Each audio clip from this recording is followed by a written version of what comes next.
Calling all technology coaches. Join Fort Edge this summer for a 2-day coaches camp packed with high-quality professional development exclusively for you. Attendees will work with like-minded coaches on creating strategies for teacher relationships, executing coaching cycles, and building a culture of coaching and tech integration within their school or district. There are 2 opportunities to attend Coaches Camp this summer. Join us either June 25 and 26 in New Orleans prior to ISTE 2022 or in Cincinnati on July 28 and 29. Please visit fort-edge.net/coachcamp to reserve your spot today.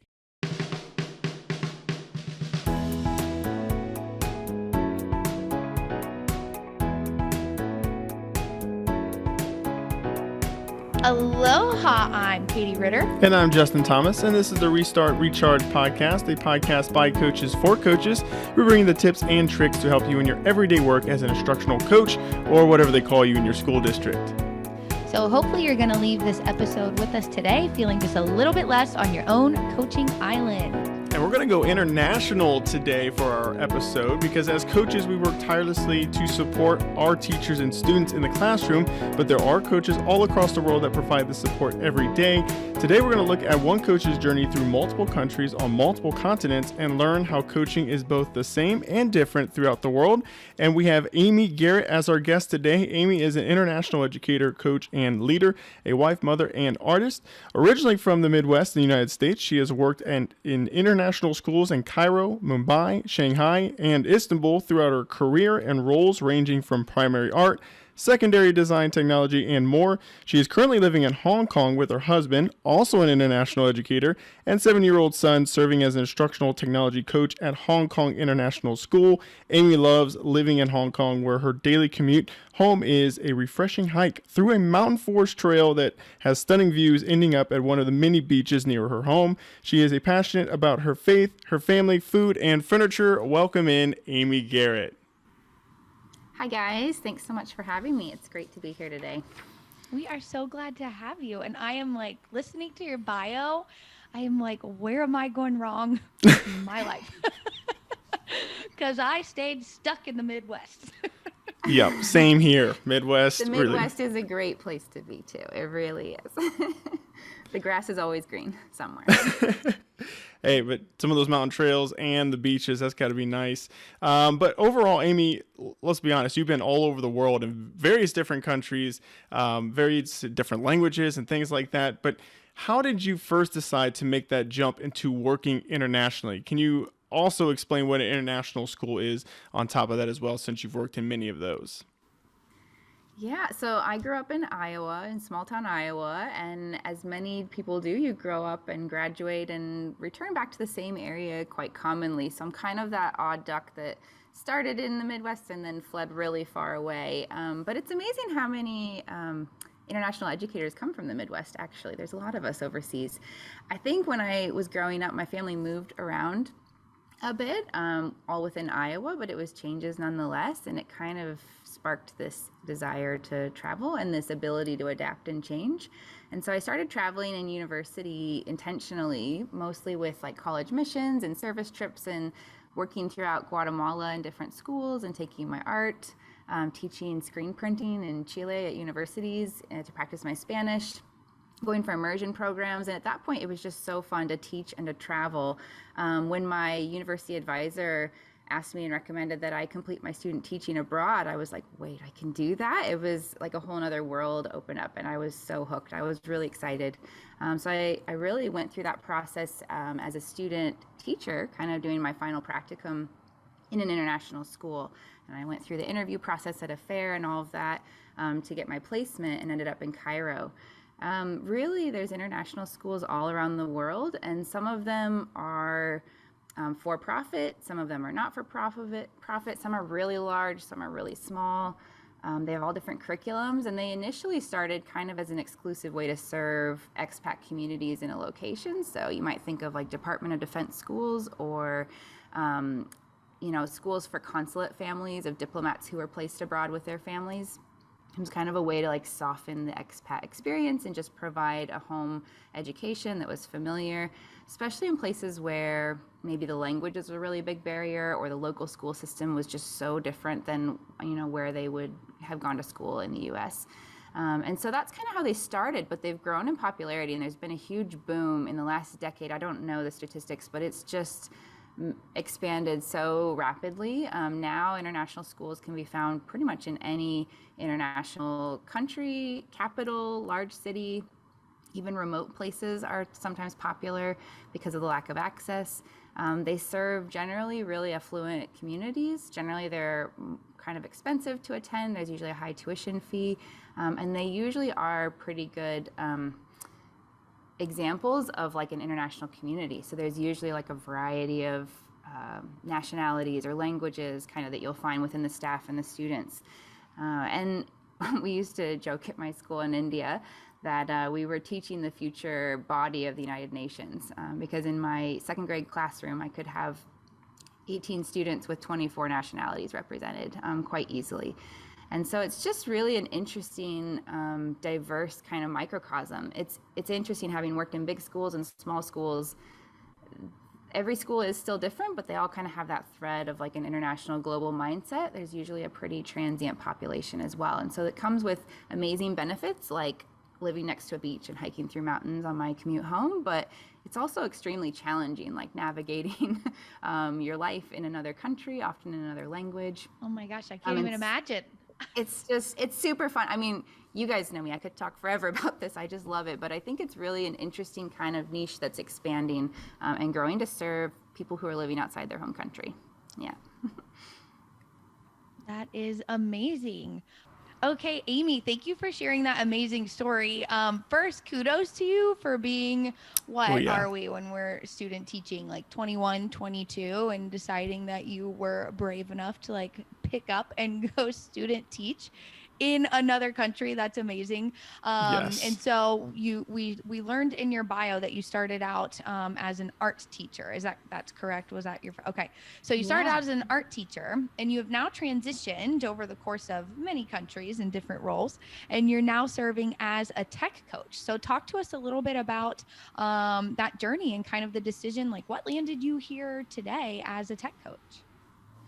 Yeah, that's a great question. I love being a coach because I feel like I get to really use all my strengths really well, but I did originally study Spanish and art education, and so that's what started my travels in Central and South America. That's where my first teaching jobs were. But at the school I worked at early in my career in Mumbai, I was just immediately surrounded by coaches, and I wasn't aware of coaching at the time. I actually don't know if I was aware that I was being coached while I was being coached. To be completely honest, I was so new in my career, but it really just became a natural part of how I taught and how I grew as an educator. I had Maggie, who was my tech coach, who was just so phenomenal at helping me recognize how to set goals and how to get to them, how to really, as an art teacher, you're kind of isolated. And so just having a thought partner to think through new ideas and implementation, I didn't have like a team necessarily to do that with. And she was just always there. And I really grew a lot thanks to her. And I think when she left the school is when I really felt it. I was like, oh my goodness, that was, so life-giving. And then I had another teacher at that school who was a very experienced grade level teacher, and she was trained in cognitive coaching, and she was just always talking about coaching and mentioning it. And she, to this day, is one of the teachers I admire most. Tracy's now in Singapore at SAS. But they both really modeled what coaching could do for a teacher. And I think for me, that was just really foundational early in my career, right? To be surrounded by that kind of support and really strong female coaching role models was really great. I think that naturally I'm a person who is creative and loves to think about outside the box ideas. Well, you're an art teacher before. Situations, right? And so that creativity and that design thinking really comes into play a lot when I'm a coach, actually. And I think it's kind of helpful that I have a specialist background, because I do approach conversations with classroom teachers a lot differently than many of them are expecting, and it's usually quite a nice dynamic. So I think that gradually, as I moved on, I left that school being really well coached, being really attuned to what that looks like, and just really having a heart of service too. And so all along, I've just always loved to be in community and love to help people and build capacity. And so I think I didn't even know coaching was a path when I started teaching, but as I left that school, I realized that path suited me really well. So I kind of informally was like a coach, similar to my mentor teacher as I moved on. I taught middle school. I taught different grade levels across the school. I worked with leadership in different capacities, building my leadership profile, started taking coaching courses, and eventually, now I'm here in Hong Kong serving as an instructional coach. And I just think back, and I think we can all reflect on our paths and our journeys and think about those moments that kind of made us who we are, or built our own capacity as coaches. And I think that serving in each of those schools and those different roles has been really formative for me as a coach. It's really fun. I love it. I think it's the best of both worlds. Like I loved teaching art, but I really love working with adults, and I really love helping people. And so I think it's been really fun to be able to thrive in this role as a leader. I love it. Well, as you were describing yourself as an art teacher, I haven't thought about it like that, but I feel like the way you described it, feeling kind of, on your own island a little bit, right? Like that's what we say at the beginning of the podcast, because that's how coaches feel. So I feel like maybe you are like destined to be in a position that can feel like it's on its own island and navigate the waters. And Katie, it's interesting because one thing I've always advocated for is coaching specialists. And I think it comes from my background as a specialist, and it's an area that's often overlooked. Like how many times has a school had a PD day really focused on like the reading or writing or math curriculum, and then all the specialists are like, well, you can see if this connects to what you're doing, or you can go have planning period, and I just feel for that teacher that wants that support and craves that support and doesn't even have a team to do that with. And so that's actually really been part of my like core beliefs as a coach too, is that everyone should be coached. I love it. If I had any idea how to work this little podcast recorder machine, and aka if I had it and it wasn't at Justin's house, I feel like we need to hit the applause button on that. I think is it there we go. Oh, it went for a moment. Yeah, it comes in for a moment. There we go. Gotta hold it. Gotta hold it. Hit the applause button. Gosh, they do. We've actually talked about that on previous podcasts before, Amy, how it's like, hey, we're going to put all of these teachers in a room, tech coach, and plan a PD for them. And we're like, what?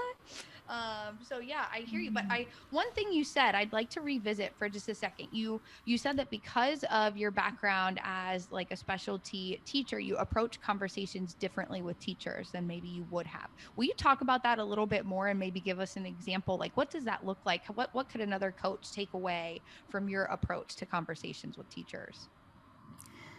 Yeah, I guess it depends. I mean, I'm lucky here to be on a team of coaches where there are content area coaches, and then there's me. And so it's like there's a literacy coach, there's a math coach, there's a STEM coach.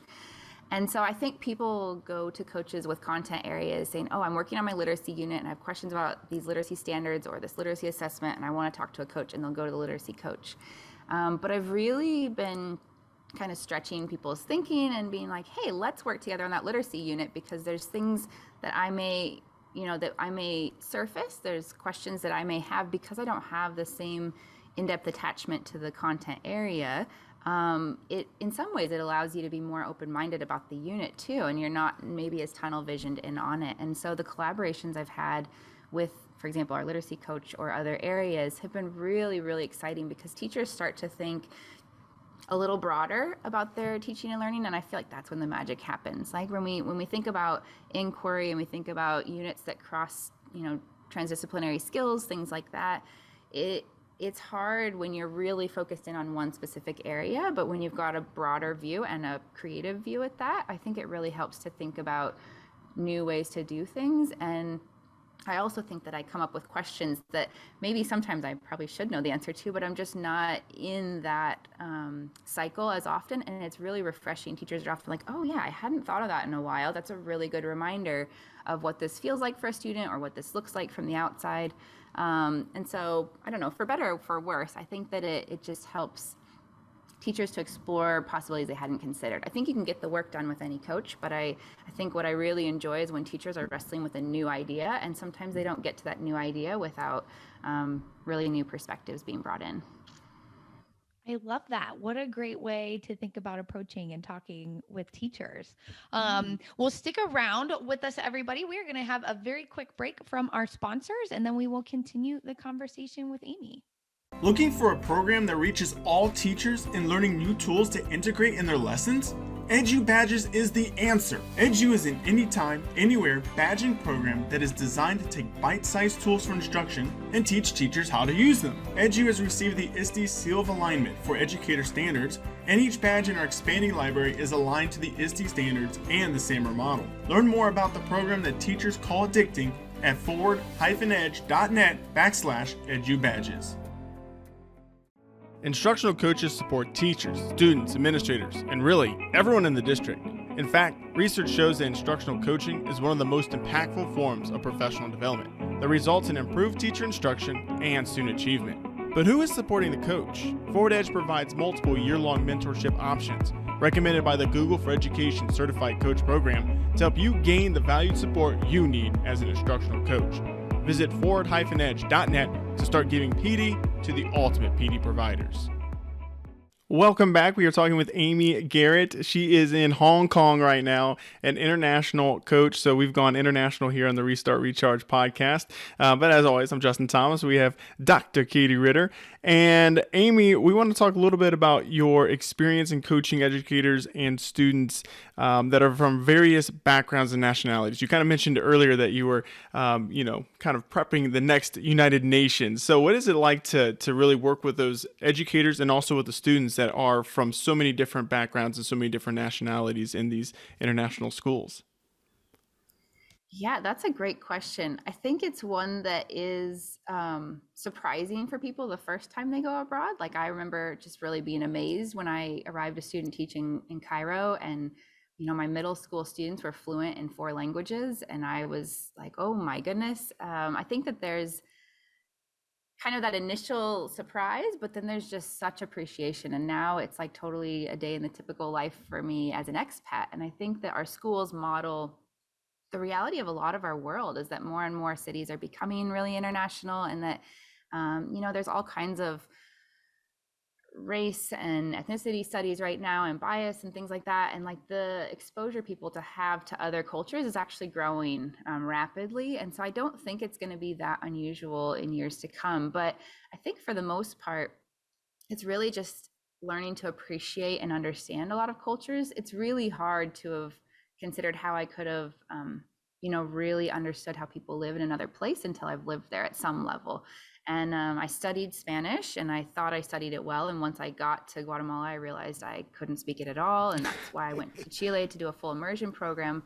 But it's kind of that awareness that just grows with experience. And so I think that there's different approaches to teaching and learning. Some systems like the British and American system tend to be more content focused. The day tends to be blocked off into like, this is the block for math class, and this is the science unit time and things like that. Whereas some cultures are really focused more on inquiry. The International Baccalaureate, the IB schools are really, really connected in inquiry-based teaching. And that's really common in New Zealand, for example. Most teachers that I work with from New Zealand are just naturally trained that way. And so there are some interesting differences, but I just think it makes my life and my teaching so much richer for the most part. I think that both my colleagues and my students have really just opened my eyes. In India, it's a melting pot of cultures. Actually, my family is a product of this, where I met my husband when I was teaching in Mumbai. He's also an international educator, and he's from India, born and raised. And so just now India is home to me, but when I moved there, it was just this artist's haven of color and texture and sound and visuals and fabrics and smells and food. It was like just this amazingly overwhelming place where you could walk down the street and you could just see 50 people that look completely different from each other or have completely different approaches to life, all walking down the same street. And I feel like for the most part, my upbringing was fairly homogenous culturally. And so it was just really interesting to start to experience that. And I think I, quote unquote, jumped into the deep end by moving into India for my first teaching contract. But I also think it was such a great way to start understanding the world and seeing it. And so what I've learned, in China, it's also living in a communist country, which is a very different experience. And then I moved to Istanbul, which is a largely Muslim nation. So I've been in some really diverse settings from my own upbringing. And I just think that that's helped me to not think twice when someone's different than me. It's helped me to pause and consider, is this the best time to be working with this teacher? Are there things going on in their life? Are there beliefs that might impact their work? Are there things that I should be remembering and recognizing and celebrating with them? And so it's just kind of getting to know people and who they are and what matters to them. Our son was born when we were in Shanghai. So he always loves to tell people he was born in China, which always gets some chuckles and some laughs. He'd been to 20 countries before he turned 3, and he had this little world traveler t-shirt we wore on every flight that always got people laughing when he walked It's on. fun. And now he's lived in Istanbul, where he learned Turkish when he was first learning how to walk, and now he lives in Hong Kong. And so that's just his world. And so I think now, to me, it doesn't phase me for a moment to meet someone from another place or to work with someone from another place. But I think it's just that building of that understanding and the respect. His best friends live all over the world. We've got friends right now who have left Hong Kong even, and right now they're scattered between Singapore, Istanbul, Budapest, London, New York, Dubai, and every once in a while when we talk about traveling, he's always talking about traveling to a country to visit a friend. Yeah, that's the way to do it. Oh yeah. Have a Right? free place to stay if you need to. Yeah. Oh, that So is amazing. Yeah, I think once you're in it, it just kind of becomes who you are and how you operate. So I really don't think about it much anymore. But I do joke that the Indian population in Iowa doubles when we go home in the summer. And so it is interesting, like just being in a really highly diverse area. But it's also made me really appreciate when I go back to Iowa too, because there's diversity in different ways, and it doesn't. I think that no matter where you're working, there's people that you're working with that are different than you. And so I think at the core, that's what it is, right? We're all teachers, we're all educators, we all love kids, and that's why we're doing what we're doing. And so no matter where you're from, or what you teach, like I think that's the common thread that makes it all kind of the same at some level. Oh, I love that. I love that seriously so much. And I feel like maybe you just kind of answered the question that I was going to ask you a little bit, but I'm still going to throw it out there because I feel like you'll be able to build on it if you would. So, it was really interesting to hear your perspective because I just feel like it's all so much of this is like I had no idea. I had no idea. I had no idea. Right? So like thinking in like how the education systems are structured, whether it's like a actual like how do we do teaching and learning or just the cultures that you've been in all of these different places from kind of like all of that collective knowledge that you have. If there was one thing that you could share with other coaches who are serving a similar role as you, like you need to know this based on like your world travels, what would it be? Whew, no pressure. I know, sorry, that was a biggie. Though, I really think that it's not anything new. Like, as much as I've learned from traveling, I think we all know that coaching's all about people. And I think that whether you are coaching at a small private school or a large public school district in the States or an international school, I think you just have to focus on the people. And so that's the teachers that you're coaching, it's the students you're serving, the administrators you're working with. And so for me, in my context, that means understanding that some of my colleagues have different native languages. It means that some of my colleagues have family in places where they're really worried about them right now. It means that some of my students have parents who are traveling for work all the time. It's just knowing the people for who they are and what's important to them, really. I don't know. It's not that profound. It's No, kind of, it it is. I is. think it is though, because it's, for our listeners who, some of them maybe like never even left their own state or left the states, right? Like the continental, Justin's waving his Oh hand. yeah, I've lived in Ohio my whole life, but I have left the United States. Yeah. So just to the Caribbean. Yeah, I mean, I've been on like a couple of very brief vacations. So I think for most people, at least in the United States, I would say like that's maybe more the norm. Like we are just so uneducated and uncultured, I feel like, when it comes to things like that. So hearing your perspective of like it's about the people, I think that's gonna be comforting to just know like we're on the right track. Like if you care and your heart is in this work and you are like truly caring and getting to know and being there for the people that you're serving, like you're on the right track. It doesn't matter where you are located on the planet. So I do think it's more profound than you're giving yourself more credit for. Well, and also give yourself more credit too, because I think that the United States is fascinatingly diverse. And I think even if you've been in Ohio for, your whole life or things like that, you've still interacted with people. And I think it sounds scary to move abroad. It sounds thrilling. It sounds like, oh, she's on a vacation in Hong Kong and she happens to be teaching, right? There's all kinds of perspectives on what this really looks like, and it's scary. Like it's not easy. It's a bit terrifying. Now that I have a child in the picture, it's the thing that keeps me up at night, right? When Yeah. when do you decide to move on, and how do you make that decision as a family, and what impact does that have on all of you? Oh, I'm So sure. it's not easy in that sense, but I think that it's just really opened my eyes to the diversity everywhere, right? And so I think that mostly it comes from a fear of unknown, right? People that you don't know what you don't know until you know it. And so more exposure to different cultures just brings that quickly in a different way. But like I look at my sister and my sister-in-law in the States and how they're raising their families, and I'm just so blown away by how much they take on and how much they're responsible for that's different than my life here. And so there's just different things we learn and different ways we grow everywhere. So don't be too hard on yourself either. Yeah. Look at that. We're all giving and taking our own advice here tonight. Are we a bunch of coaches or what? We are, yeah. Building the relationships, right? And as you mentioned before, I mean, it really is about the people. And Amy, I know this is like another level up from building on the questions, but we end all of our podcast episodes with the top 3 tips that our coaches are kind of giving for an overview of the episode. So, what are your top 3 tips for any coaches looking to get into coaching internationally, or for those that are already working internationally? All right. Well, this doesn't even count as one of the tips, but feel free to get in touch Okay. because I talk to people all the time that are thinking about it or excited about it. And I'm on Twitter, and I'm sure you'll be able to find my contact info with the podcast. But I Amy, would say take a second before you dive into your tips, since we're talking about getting a hold of you on social media. Why don't you go ahead and share what your handle is right now, too? Okay. Yeah, so this isn't really a tip, but people can totally get in touch with me on social media. I'm on Twitter at agarrett1212, and I'm just happy to chat with people who might be interested in learning more or seeing what it looks like for them.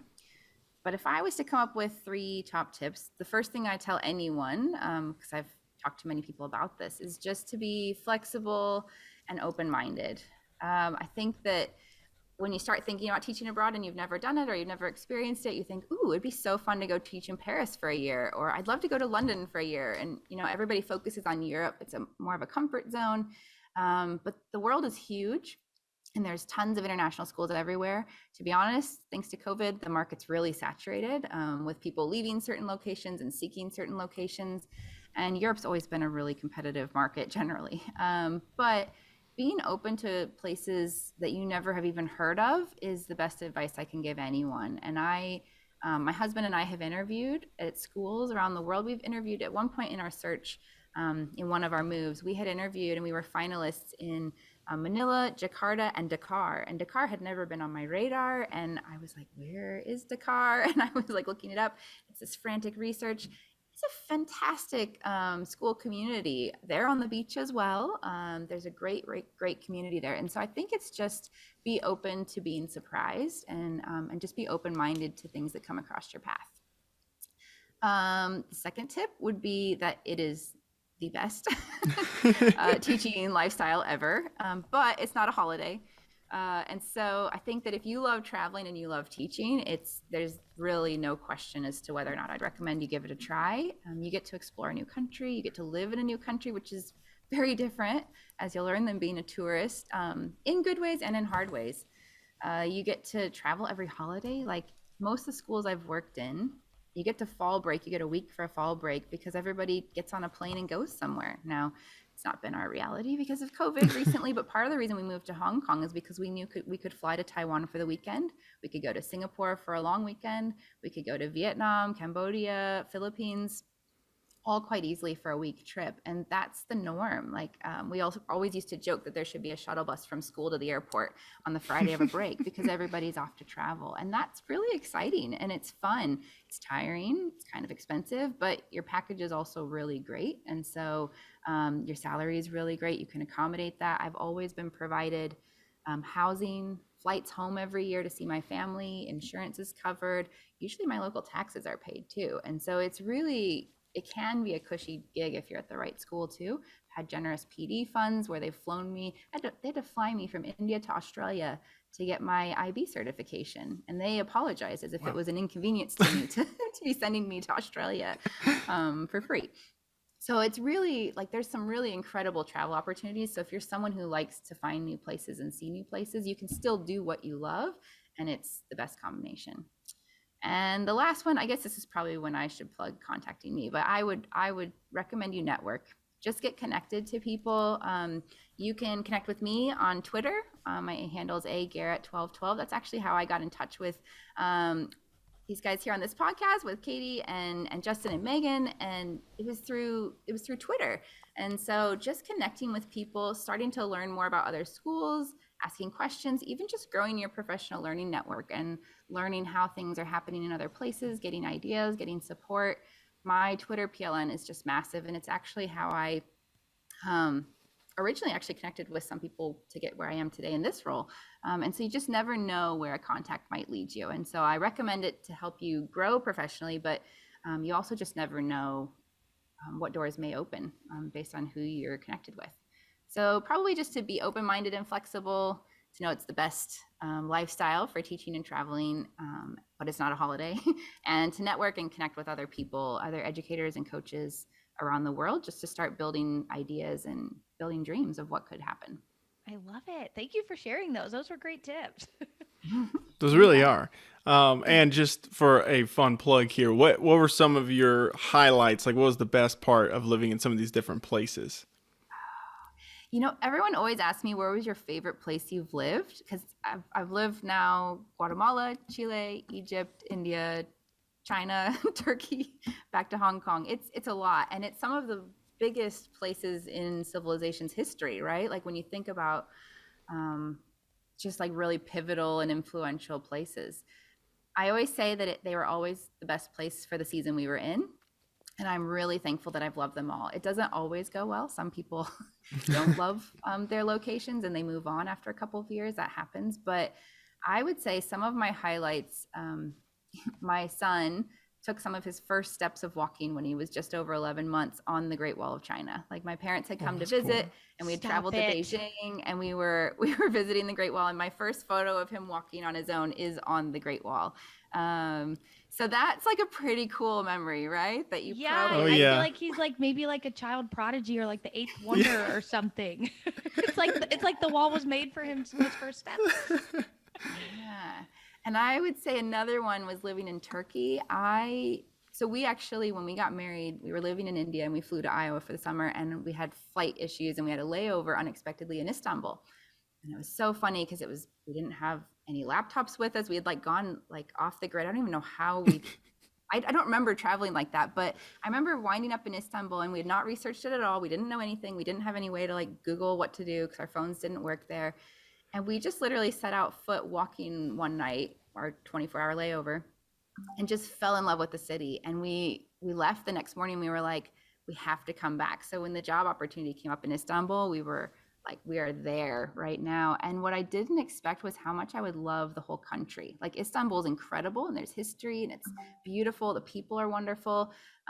But it's also like an incredible country where the most beautiful beaches I've seen are in southern Turkey, and the friendliest people, they're so child friendly. And so I think just being so pleasantly surprised by Turkey as a whole is something that I've really appreciated from my travels. But the list could go on and on, like festivals in India, spending the night in a tree house in Munnar, India, and having an elephant pass by at night.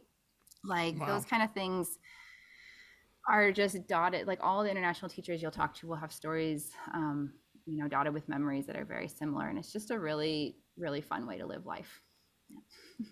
Amy, I feel like I could listen to you talk forever, but for two reasons I'm not going to. One is because you're just making me so jealous, and two is because I know everyone on my team listens to this podcast, and I don't want them all to go apply for international jobs. Oh my goodness.